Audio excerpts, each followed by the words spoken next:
Alors, dans cette série de petites vidéos linguistiques, je ne veux pas en mettre trop à la fois, prenons la forme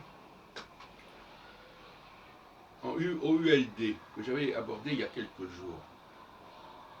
Quand on dit par exemple I would like to, eh bien, on n'entend pas le L. Donc ça, c'est un témoignage intéressant. L'anglais, dans certains cas, ne prononce pas le mot écrit, la lettre L. I should, I could, il n'y a pas le L est écrit, mais il ne se prononce pas. Donc il y a des éléments de français, moi j'appelle ça le français, dans ce sens-là.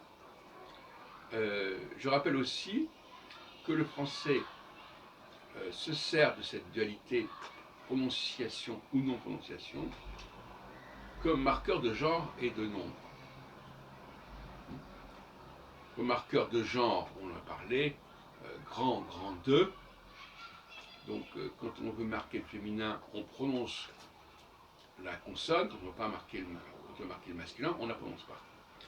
Et le nombre, le cheval, des chevaux, le singulier prononce la consonne, le pluriel ne la prononce pas. Mais chevaux, on n'entend pas, il n'y a pas de L. Donc, d'ailleurs, on pourrait donner des tas d'exemples comme ça. En français, souvent le L devient un U.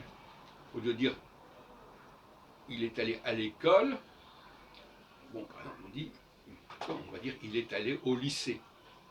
Au lycée, ou par exemple, le chemin de la gare, mais le chemin du lycée.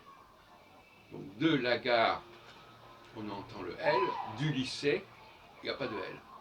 Donc AU et DU sont des preuves que le français ne prononce pas la lettre. Mais là, en l'occurrence, le problème c'est que la forme écrite a conservé la forme orale. On devrait écrire le L, mais on ne devrait pas le prononcer. Mais en même temps, c'est utile parce que ça nous montre bien que ça existait. C'est important. L'écrit, en conservant l'oral, indûment, nous renseigne sur la situation telle qu'elle a existé et telle qu'elle a évolué.